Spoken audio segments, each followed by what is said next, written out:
Anda kembali di Rumah Pemilu yang kami siarkan langsung dari Gedung KPU Republik Indonesia di Jakarta. Kami masih bersama pengamat politik dari Universitas Al-Azhar, ada Kang Ujang Komarudin. Kang Ujang, punten kita lanjutkan lagi. Tadi kita sampai di terkait dengan Pak Mahfud gitu ya, yang baru saja dipilih sebagai pendampingnya Ganjar. Tapi ada fenomena yang menarik. Kalau kita ngebahas kubu Ganjar, kubu PDIP, selalu berkaitan dengan Jokowi sampai beberapa minggu ke belakang lah ya. Ada isu ini, isu itu, isu MK dan lain-lain, dinasti dan lain-lain. Dan tadi tidak ada penampakan Jokowi sama sekali. Kalau Kang Ujang melihatnya kenapa? Kemudian yang kedua, fenomena Pak Jokowi ini diperpolitikan sekarang seperti apa? Yang pertama, saya pernah menganalisa jauh-jauh hari. Oke. Nah, saya bilang siapa yang didukung oleh PDIP, belum tentu didukung oleh Pak Jokowi. Nah, basis masanya banyak juga. Iya, analisa saya ini sekarang sudah menemui jalan kebenarannya, begitu presisi dikit lah, gitu. Oleh karena itu saya melihat ini ada hubungan yang tidak baik, makanya tidak datang. Walaupun sekarang ada di luar negeri.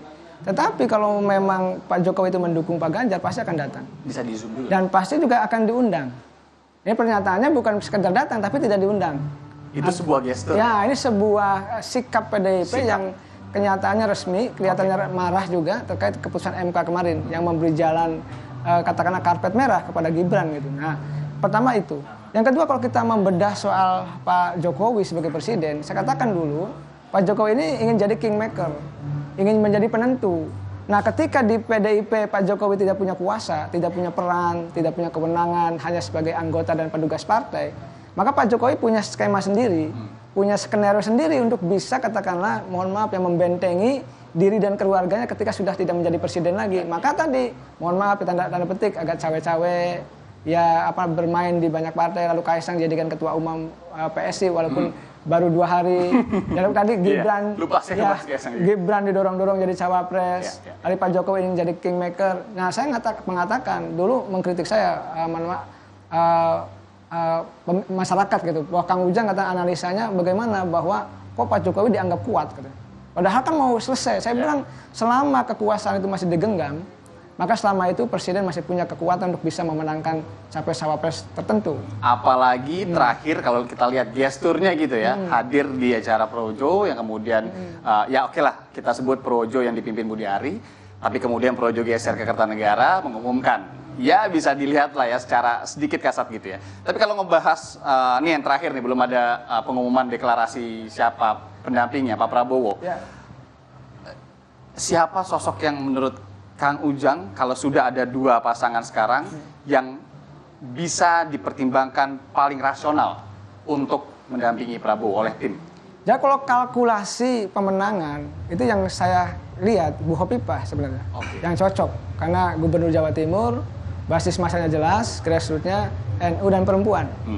Nah, tetapi kalau kita ingin katakanlah Bu Hovifah tidak mau, ya maka ada pilihan lain. Yang kedua ada Pak Erick Thohir. Karena elektabilitasnya cukup kuat di Jawa Timur, kan sudah dirilis oleh berbagai macam lembaga survei. Tetapi ada nama yang baru yang minggu-minggu ini. Serius, siapa kan? Ya Gibran kan muncul begitu masif karena keputusan MK tersebut. Yang ini sebenarnya skenario yang sudah digadang-gadang sejak lama untuk bisa menjadi cawapresnya Pak Prabowo. Dan masih terbuka ya? Masih terbuka. Sampai 25 sebenarnya. Ya, sampai hari Rabu tanggal 25. Oleh karena itu saya melihat kalau Gibran bukan faktor Gibrannya, tapi faktor Pak Jokowinya. Saya melihat. Tapi butuh surat juga dari Pak Jokowi. Ya, kan begini. Tadi politik bukan hanya sekedar elektoral. Dia elektabilitas tinggi, punya kekuatan, punya leadership, kemampuan, tetapi ada langkah-langkah kelihatannya kalau Gibran ini maju, maka kekuatan Pak Jokowi yang akan turun. Inilah sebenarnya yang dibutuhkan oleh Pak Prabowo. Nah, Pak Prabowo 2 kali katakanlah kalah sebagai capres 2014 dan 2019 itu karena faktor non elektoral yang dia tidak miliki. Karena dia selalu berseberangan katakanlah dengan mohon maaf Pak Jokowi yang menjadi presiden. Nah, Pak Prabowo paham itu, maka Gibran ini menjadi sebuah kebutuhan untuk mendapatkan dukungan daripada Pak Jokowi. Menarik. Kita akan tunggu, ini sedikit lagi, besok pendaftaran sudah dibuka. Apakah jam-jam terakhir hari ini malam begitu ya, mungkin saja ya akan dideklarasikan juga calon pendamping wakil presidennya dari Prabowo Subianto yang sudah jadi capres. Kita tunggu. Kang Ujang, tentu ini bukan menjadi perbincangan kita yang terakhir. Nanti kita ketemu lagi di lain waktu. Kang Ujang Komarudin, pengamat politik dari Universitas Al-Azhar. Terima kasih.